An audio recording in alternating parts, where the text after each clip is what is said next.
What up, y'all? It's your man, Mr. Miss Coop Cat County YouTube representing the Birds.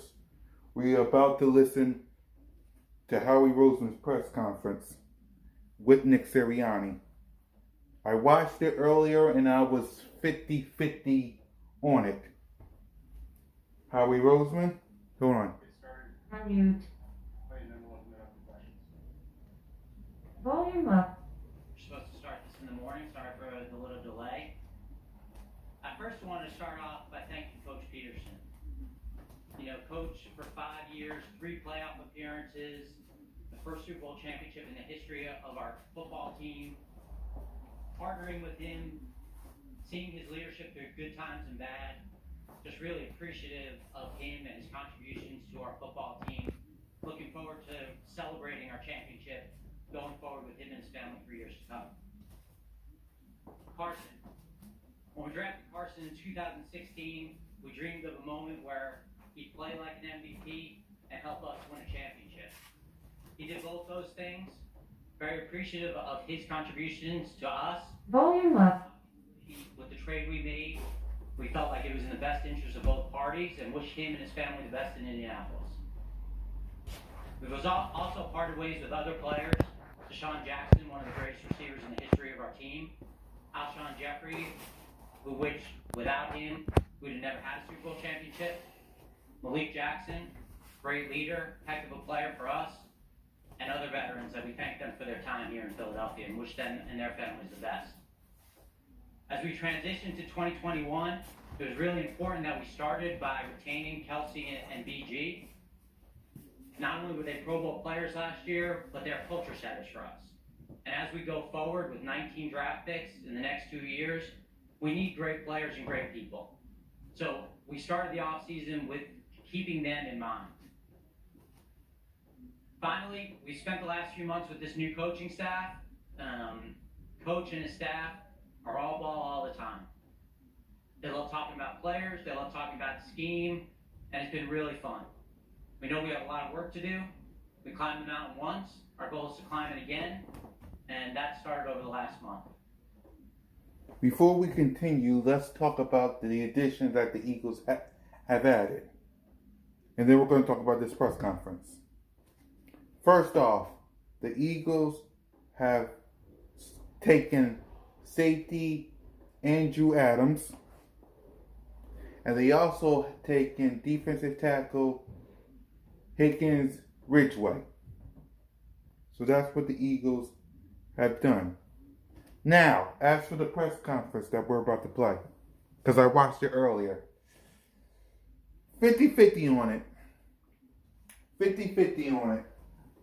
I'm happy with the positive attitude of Nick Sirianni. I am. They didn't say or commit to Jalen Hurts being the starter yet because they can't play their hand in the draft.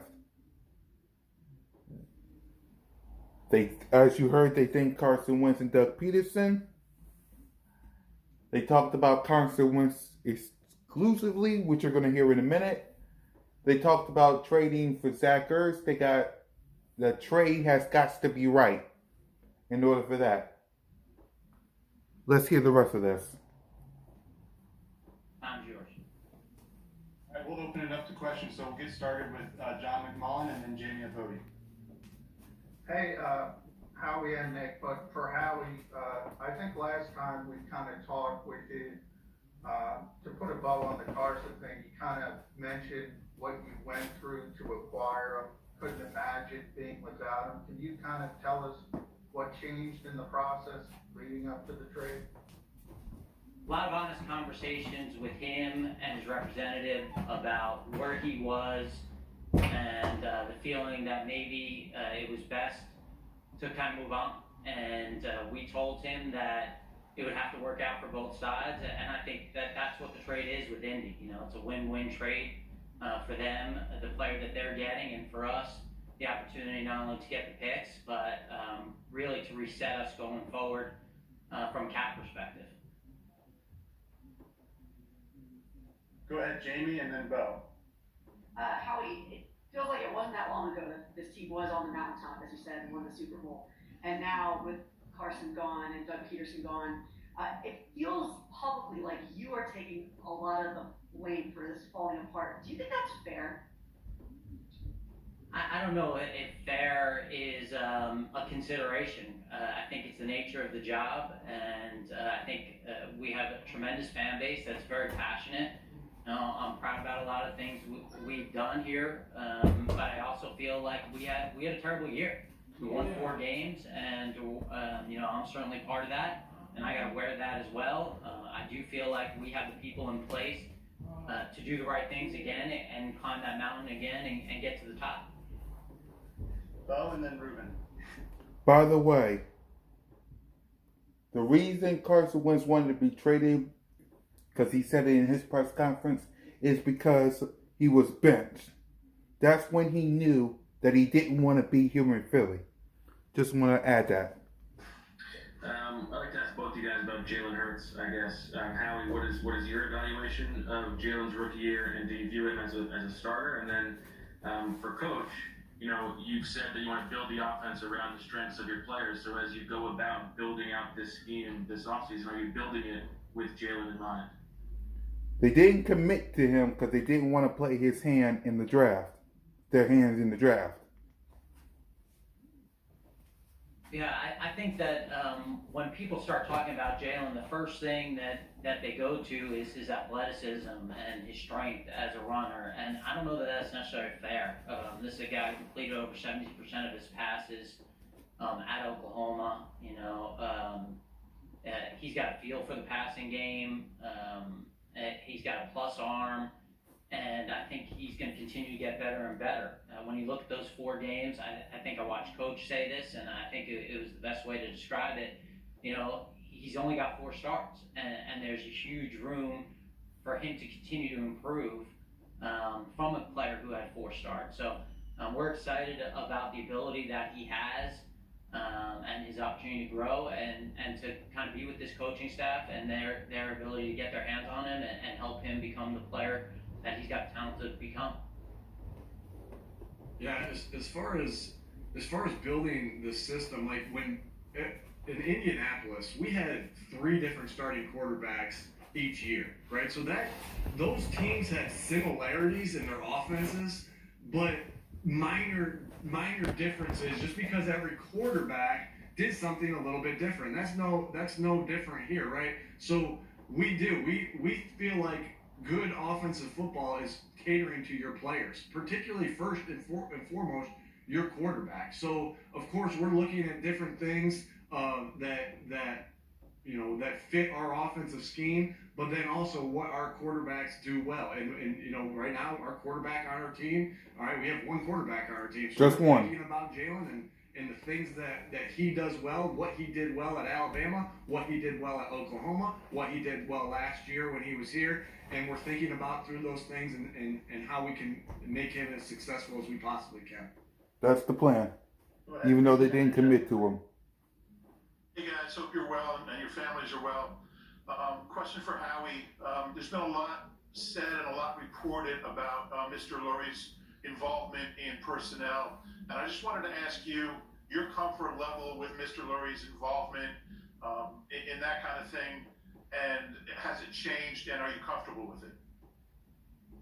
Yeah, Jeffrey has always been involved in what we do here.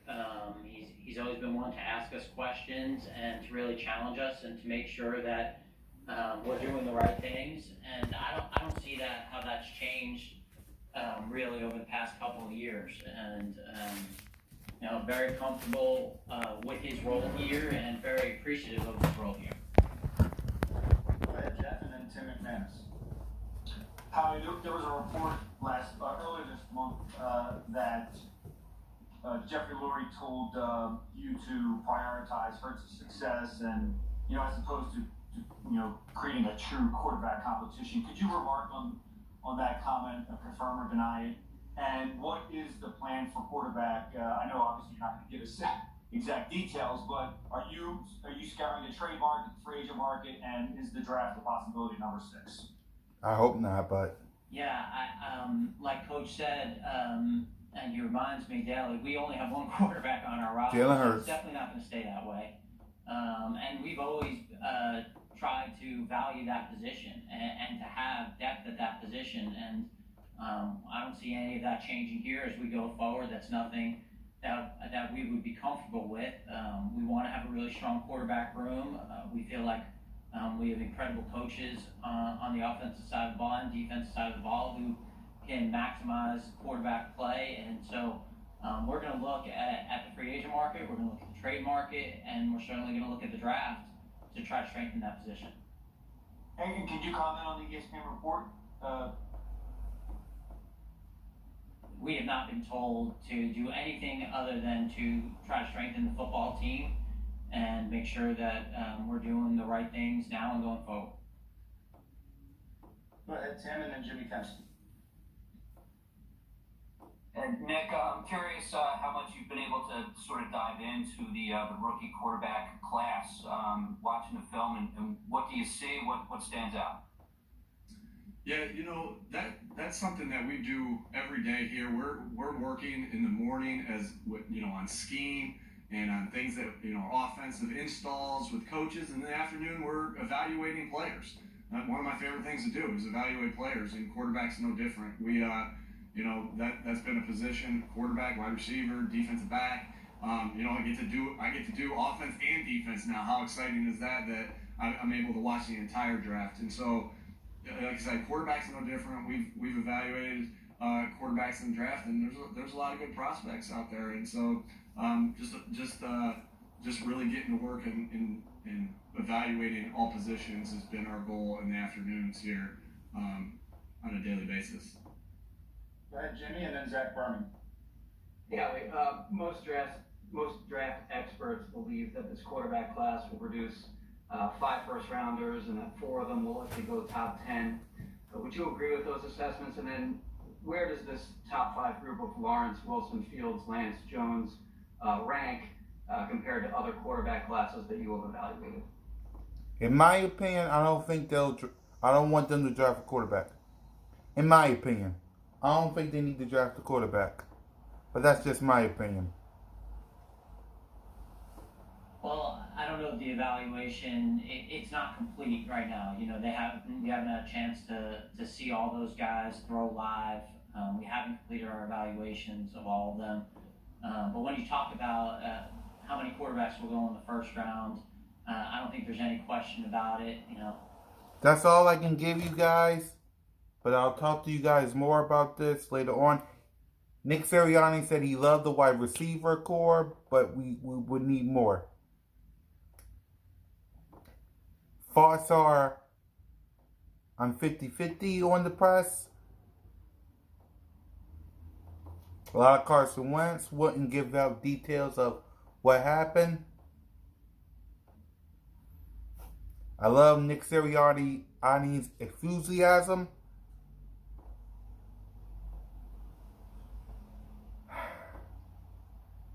Wouldn't commit to Jalen Hurts because it would, their hand in the draft.